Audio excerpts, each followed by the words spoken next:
So we're talking again, and we will do it again and again about the Eightfold Path. And this morning, the title of my talk is Speaking the Dharma. So an important spoke on the Eightfold Path is about speech. And we talk about this often in our Dharma talks. In fact, I searched through my personal documents, and I found over 100 documents that included references to speech. So I couldn't go through those all. And curiously, I was challenged to write this talk. It's a harder one than most of them. Trying to find a new twist on speech, speak to it a bit differently. I'm not sure if I accomplished that or not. So just some background, though. Of course, we all spend a lot of time speaking. That's a big part of how we relate to one another and really the qualities of our relationships. And if I take it even farther, the quality of our lives really depend on how we speak. And I think we can see much more clearly, perhaps than at any other time in my life. I can see much more clearly that our political climate depends on the kind of speech our politicians speak. So how we speak really matters. So here is a quote from our book, Reflective Meditation, Cultivating Kindness and Curiosity in the Buddhist Company. And here's the quote. The Buddha advocated using speech wisely, skillfully, and he spoke in creative conversational ways. His insistence on skillful speech points us in the direction of being more honest, more truthful, and more direct when possible.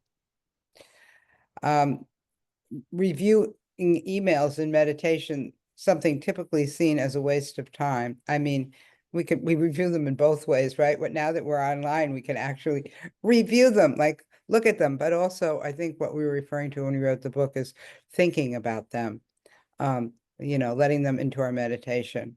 But anyway, in that way, it can be typically seen as a waste of time, though it also can be the raw ingredients for speaking from our values. We're referring to an important development in Buddhism, wise and kind speech, which does appear, by the way, as both one of the eight folds of the Eightfold Path of Awakening. Remember, this is the path of awakening, as well as one of the basic 5 precepts.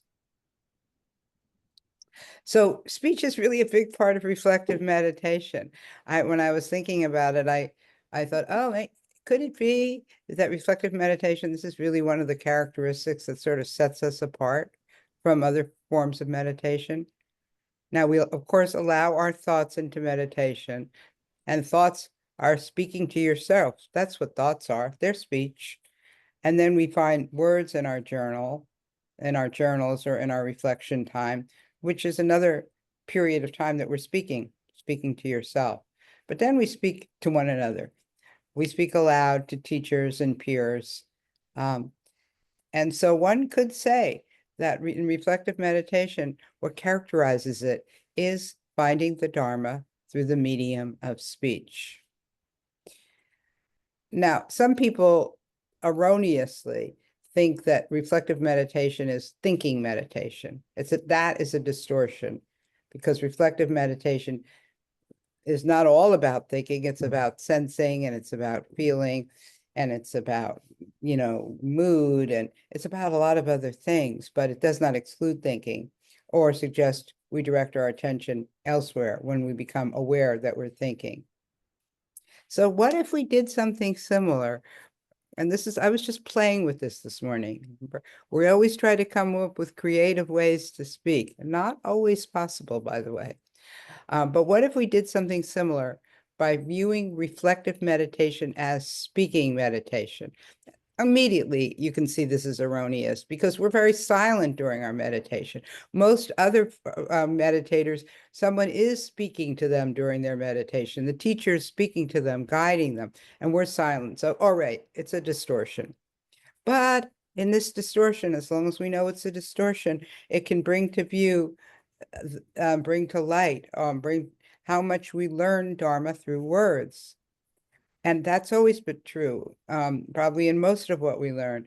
But maybe what characterizes reflective meditation is that you learn the Dharma from finding your own words through your own speech. So back to some of the more traditional teachings on speech. What is skillful? What is appropriate? What is caring speech? Well, I read to you some of what Linda and I wrote about it in our book. And here's a little quote from Akichino Weber and John Peacock. Through speech, we can uplift people or we can very easily hurt them. Isn't that the truth? And now I'm sort of riffing off of them. Isn't that the truth? And often when we think we're uplifting people, it turns out we're hurting them, even though our intention wasn't that at all. So this is difficult. Back to their words. On this path, we make a commitment to truthful, intentional, purposeful speech. We speak gently, not harshly, and with the intention to not create division. So I played around a little bit with rewriting their words. I sometimes do that. And I rewrote it, thinking about focusing how we speak to ourselves in our thinking. And it's very simple. Through the way we speak to ourselves, we can uplift or can very easily hurt ourselves. Now, this is not to say that when you find yourself being harsh with yourself, you should be harsh about being harsh. And that is so tempting. But rather, the suggestion is listen with awareness. And you probably will discover some harsh ways or sometimes you speak harshly to yourself. I noticed that for myself. I'm much more prone to do that under stress. And so I try, just if you can, try not to be too discouraged by this, because really becoming aware of this is the first step towards becoming more gentle in your speech when you're thinking, talking to yourself. Not hurting yourself so much in your relationship with yourself. Now, as most of you know, we're not big on high ideals. Some or maybe even most Dharma teachers really espouse high ideals.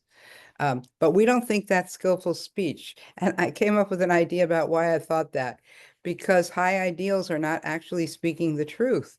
They're not speaking the truth of what is possible in most people's experience. And then that can lead to more harsh speech about how we regard ourselves for having, these not reaching these high ideals. So skillful, appropriate, gentle, kind speech is not as straightforward as it seems. There are so many discernments to be made there, really so many gray areas. The distorting part about speech is we concretize things, but really skillful speech is full of gray areas, very situational, very conditional. So perhaps like each of the 8 spokes on the Eightfold Path, on the wheel, I should say, cultivating skillful, caring, and kind speech is the practice of a lifetime. Maybe several if you believe in that sort of thing. All right, well, I see that is the end of my talk, and I see some new faces who are new to me.